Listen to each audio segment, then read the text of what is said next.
Chapter 15. A Walk on the Bottom of the Sea.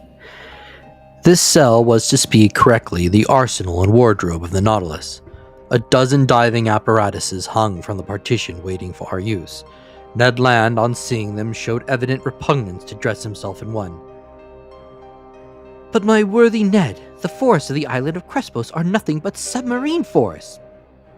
"Good," said the disappointed harpooner, who saw his dreams of fresh meat fade away. "And you, Monsieur Aronnax, are you going to dress yourself in those clothes?" "There is no alternative, Master Ned." "As you please, sir," replied the harpooner, shrugging his shoulders. "But as for me, unless I am forced, I will never get into one." "No one will force you, Master Ned," said Captain Nemo. "Is Conseil going to risk it?" asked Ned. "I follow my master wherever he goes," replied Conseil. At the captain's call, 2 of the ship's crew came to help us dress in these heavy and impervious clothes, made of India rubber without seams, and constructed expressly to resist considerable pressure. One would have thought it a suit of armor, both supple and resisting. This suit formed trousers and waistcoat. The trousers were finished off with thick boots, weighted with heavy leaden soles. The texture of the waistcoat was held together by bands of copper which crossed the chest, protecting it from the great pressure of the water and leaving the lungs free to act. The sleeves ended in gloves, which in no way restrained the movement of the hands. There is a vast difference noticeable between these consummate apparatuses and the old cork press-plates, jackets, and other contrivances in vogue during the 18th century. Captain Nemo and one of his companions, a sort of Hercules who must have possessed great strength, Conseil and myself were soon enveloped in the dresses. There remained nothing more to be done but to enclose our heads in the metal box. But before proceeding to this operation, I asked the captain's permission to examine the guns we were to carry. One of the Nautilus's men gave me a simple gun, the butt end of which, made of steel, hollow in the center, was rather large. It served as a reservoir for compressed air, which a valve worked by a spring allowed to escape into a metal tube. A box of projectiles in a groove in the thickness of the butt end contained about 20 of these electric balls, which, by means of a spring, were forced into the barrel of the gun. As soon as one shot was fired, another was ready. "Captain Nemo," said I, "this arm is perfect and easily handled. I only ask to be allowed to try it, but how shall we gain the bottom of the sea?" "At this moment, Professor, the Nautilus is stranded in 5 fathoms, and we have nothing to do but to start." "But how shall we get off?" "You shall see." Captain Nemo thrust his head into the helmet. Conseil and I did the same, not without hearing an ironical "Good sport" from the Canadian. The upper part of our dress terminated in a copper collar upon which was screwed the metal helmet. 3 holes protected by thick glass allowed us to see in all directions by simply turning our head in the interior of the headdress. As soon as it was in position, the roll apparatus on our backs began to act, and for my part I could breathe with ease. With the Ruhmkorff lamp hanging from my belt and the gun in my hand, I was ready to set out. But to speak the truth, imprisoned in these heavy garments and glued to the deck by my laden soles, it was impossible for me to take a step. But this state of things was provided for. I felt myself being pushed into a little room contiguous to the wardrobe room. My companions followed, towed along in the same way. I heard a watertight door, furnished with stopper plates, close upon us, and we were wrapped in profound darkness. After some minutes a loud hissing was heard. I felt the cold mount from my feet to my chest. Evidently, from some part of the vessel, they had, by means of a tap, given entrance to the water which was invading us, and with which the room was soon filled. A second door, cut into the side of the Nautilus, then opened. We saw a faint light. In another instant, our feet trod at the bottom of the sea. And now, how can I retrace the impression left upon me by that walk under the waters? Words are impotent to relate such wonders. Captain Nemo walked in front. His companion followed some steps behind. Conseil and I remained near each other, as if an exchange of words had been possible through our metallic cases. I no longer felt the weight of my clothing or of my shoes, of my reservoir of air or of my thick helmet, in the midst of which my head rattled like an almond in its shell. The light, which lit the soil 30 feet below the surface of the ocean, astonished me by its power. The solar rays shone through the watery mass easily and dissipated all color, and I clearly distinguished objects at a distance of 150 yards. Beyond that, the tints darkened into fine gradations of ultramarine and faded into vague obscurity. Truly, this water which surrounded me was but another air denser than the terrestrial atmosphere, but almost as transparent. Above me was the calm surface of the sea.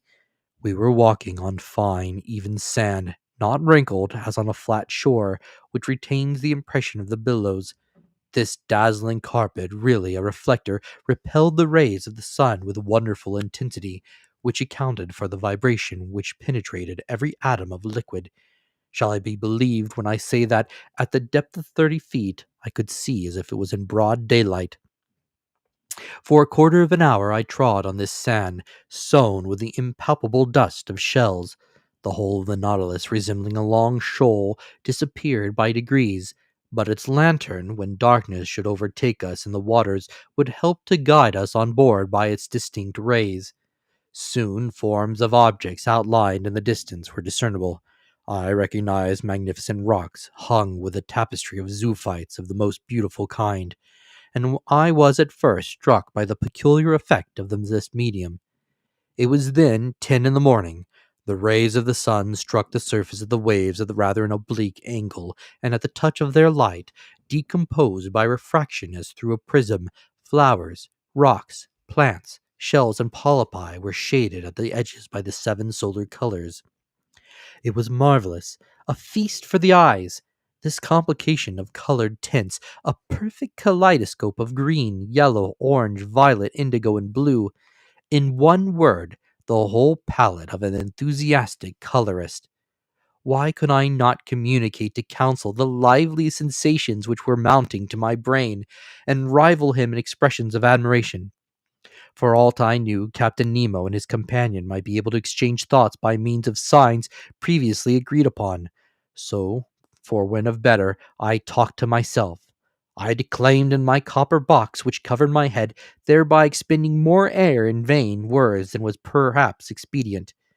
Various kinds of isis, clusters of pure tough coral, prickly fungi, and anemones formed a brilliant garden of flowers, enameled with porphyry, decked with their collarets of blue tentacles. Sea stars strutted the sandy bottom, together with astrophytons, like fine lace embroidered by the hands of naiads, whose festons were waved by the gentle undulations caused by our walk. It was a real grief to me to crush under my feet the brilliant specimens of mollusks which strewed the ground by thousands, of hammerheads, donosi, veritable bounding shells, of staircases and red helmet shells, angel wings, and many others produced by this inexhaustible ocean. But we were bound to walk, so we went on, whilst above our heads waved shoals of Phyllaides, leaving their tentacles to float in their train, medusae, whose umbrellas of opal or rose pink, escalloped with a band of blue, sheltered us from the rays of the sun, and fiery pelagi, which, in the darkness, would have strewn our path with phosphorescent light. All these wonders I saw in the space of a quarter of a mile, scarcely stopping, and following Captain Nemo, who beckoned me on by signs. Soon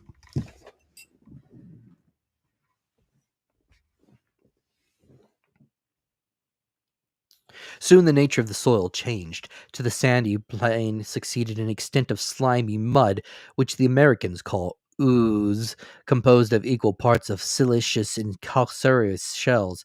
We then traveled over a plain of seaweed of wild and luxuriant vegetation. This sward was of close texture and soft to the feet, and rivaled the softest carpets woven by the hand of man. But whilst verdure was spread at our feet, it did not abound our heads. A light network of marine plants of that inexhaustible family of seaweeds of which more than 2,000 kinds are known grew on the surface of the water.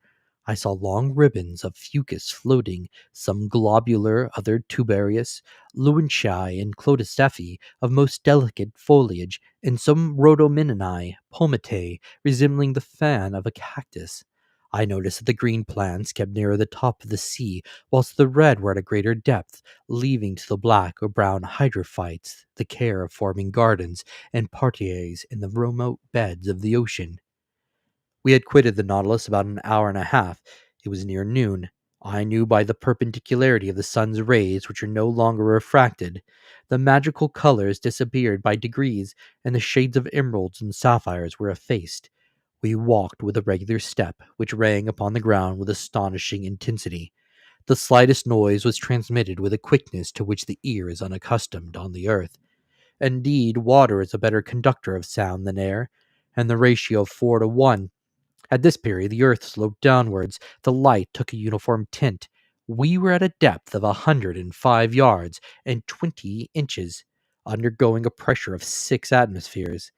At this depth, I could still see the rays of the sun, though feebly. To their intense brilliancy had succeeded a reddish twilight, the lowest state between day and night. But we could still see well enough. It was not necessary to resort to the Ruhmkorff apparatus as yet. At this moment, Captain Nemo stopped. He waited till I joined him and then pointed to an obscure mass looming in the distance. "It is the forest of the island of Crespo," thought I, and I was not mistaken.